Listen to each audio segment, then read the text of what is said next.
martial तारास YouTube channel पहाटा set खन इन पहाटा set खन सानाम को सगुन दाराम आर जोहार नित जहां साताम से जहां विषय इदी कते आबो कथा बो दोहया आबो होय होला मांदेर खन मिड ब्रेकिंग न्यूज लेकाते बो नेलिया जहां दो जातिगत आधार ते जनगणना होयुआ केंद्रीय मंत्री सभा रे नोआ सिद्धांत हाताव कना आर ओनका लेकाते आबो नित चेठा जागुआर ताहे निहत दरकार ताबोना और बांखान आबो जाति सेट लेकाते आबो को आद दाड़ियाबोना आबो धर्म लेकाते आबो को आद दाड़ियाबोना ओना लेकाते आबो ठेन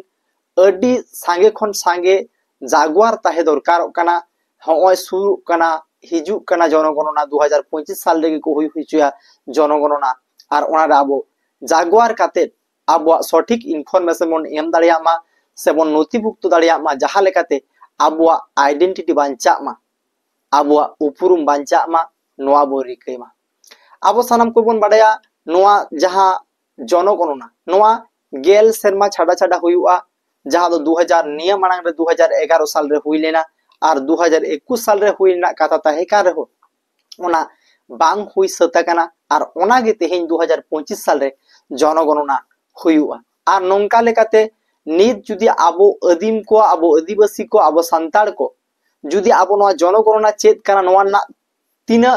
माने महत्व मेना नोआ जुदी आबो जुदी बाबो बुझेवा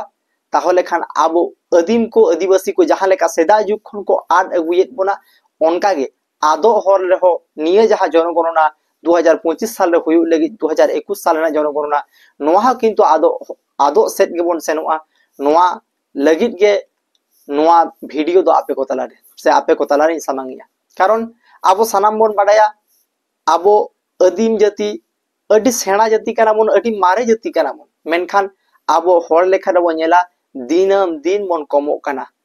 ओकारे जाति लेकाते बोन कमो काना ओकारे धर्म लेकाते बोन कमो काना माने झत्तो सेटते आबो बोन कम चाबा काना से बोन आद चाबा काना जहाते बाबो आदोमा नोआ लगी जहां समाज संगठन को आबरन मेना को नुकु आको आको लेकाते को कमिया से को कमी दा को और कमी दरकार काना और नितु दो आरो जस्ती कमी दरकार काना ओना इदी काते नोआ जनगणना जागुआर इदी काते आबुआ समाज रेन जहां समाज संगठन को गावता को जहां सुसरिया गे जहां प्लेटफॉर्म रेगे मेनाया नोआ को पासनाव दरकार काना बांगमा होय शुरू कान आबुआ जनगणना रे आबुआ उपरुम निहत बोन एममा चिदा जे नोआ जहां जनगणना हुयुआ नोआ रेना जहां सठिक जहां चेट चेट इनफरमेशन को हातावा नोआ ठना आबोरन पोस्टेव माने जहां चेट चेट इनफरमेशन को हातावा ना पोस्टेव बनु रहो मेनखान नोआ दो बुझाव दाड़िया काना आबुआ जाति लेकाते आबुआ उपरुम एम लगे जहां जहां दरकारा ओना को दो निहत आबो पुस्टेव सही बोन एम आर बांखान नो नितो चला कान भारत देशम रे हिंदू मुस्लिम जहां आको रिसर्ची और नोआ रे आको जहां दिसम दखल रेना जहां लड़ाई नोआ रे किंतु आबो ओका ठेन चो आद चाबाबोना ओका सेट चो को गहल चाबाबोना होनो काना मेटांग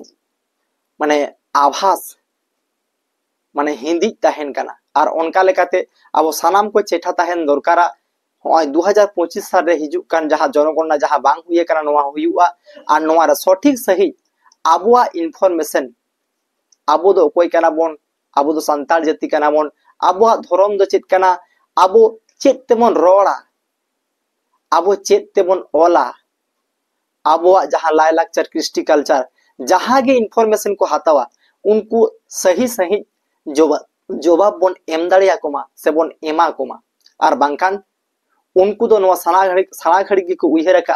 होय जहां हिंदू मुस्लिम जहां दलादुली नोआ भितिर हिंदू को चेष्टाया सारा घड़ी को चेष्टाया जे आबो आदिम को संताड़ को आदिवासी को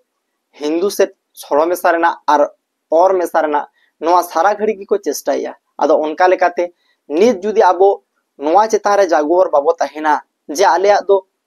जाति संताड़ कान तिया इन दो पुस्टेव सही ठाम ठाम ऑलतिन में इया धर्म दो नोआ कान तिया नोआ पुस्टेव सही ठाम ठाम ऑलतिन में इन दो आलेया जहां संताड़ी परसी लगी जहां भाषा लगी भाषा मेना तालिया नोआ लगी जहां लिपि नोआ दो नोआ लिपि कान तालिया आपे सनाम को नोआ को दो ठाम ठाम ऑल उचन से जुदी को कुली बुना आबो किंतु लय दरकार कान ताबोना आबो सठिक इनफरमेशन आबो ओकोय केना बोन आबो सठिक इनफरमेशन आबो निहत बोन एम मा आर बांखान उनको जहां को लिया है आपे दो पे हिंदू कना आले लेका के पे नेलो कना आले सामरे के मेना पेया आपे दो पे हिंदू कना हिंदू ले ऑल का पेया नोंका दा आलो हुयुमा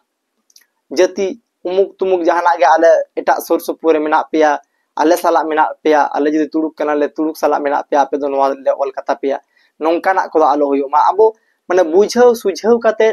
आबुआ इनफॉरमेशन ओंडे बोन एम दरकार कना आर बांखान आबो सेदाय हो नोंका ते को आड़ा काट बुना नोआ भारत रेना मेटांग माने मेटांग दलिल कना नोआ रे जदि सठिक इनफॉरमेशन बाबो ओला ताहले आबो बोन आदो कना मिल लेकाते नोआ मेटांग डाटा कना जे आबोरेन अदीम को संताड़ को आदिवासी को तीना माने भारत दिसम रे तीना गान जाति मेना कुआ नोंडे होबन लेखा नामोआ मेनखान जुदि आबो लेकाते आबो जाति परसी धर्म करम ना उपरुम बाबो ऑल राकाबा ताहले खान ता जुदि आकड़ा तहन खान जुदि उनकाना तहन खान जुदि बाबो ऑल राकाबा ताहले खान आबो आदो हर सेट के बन चला कना नोआ लैते इन आपे ठन नोआ गेन मेना बांगमा आबो सनाम को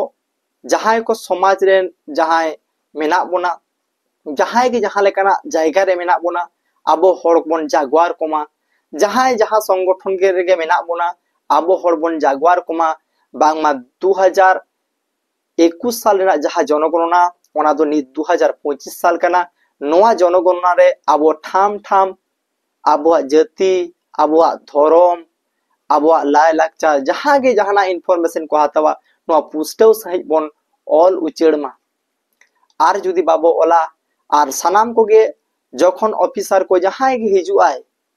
जहां गे आज जनगणना रे हिजुआय जहां ऑफिसर गे निहत गे आको कलम तेबन ऑल चोकमा कारण विभिन्न समय नेला कना निया मांग रेना जहां जनगणना रे अडी जायगा रे धर्म रेना जहां जायगा ताहे कना ओंडे दो अडी हर माने जहां ऑफिसर को ताहे कना ओंडे दो लेट ते कॉल थायन माने लेट ते दो बांगा ओना मतो खनस्थायी कना नित मेना अधीन दो मुछौ दाड़िया उनका लेकाते जनगणना रे सठिक इनफॉरमेशन मन एमा आर जनगणना रे लेट ते दो बांग कलम तेबो ऑल चोकमा जे आलिया धर्म दो नोआ कना आलिया दो संताड़ी परसी कना आलिया दो ऑलचिकी लिपि कना आले दोले संताड़ जाति कना सनाम को पुष्टव सहित माने ऑल राकाब मा नोआ किंतु आबुआ दायबद्धता कना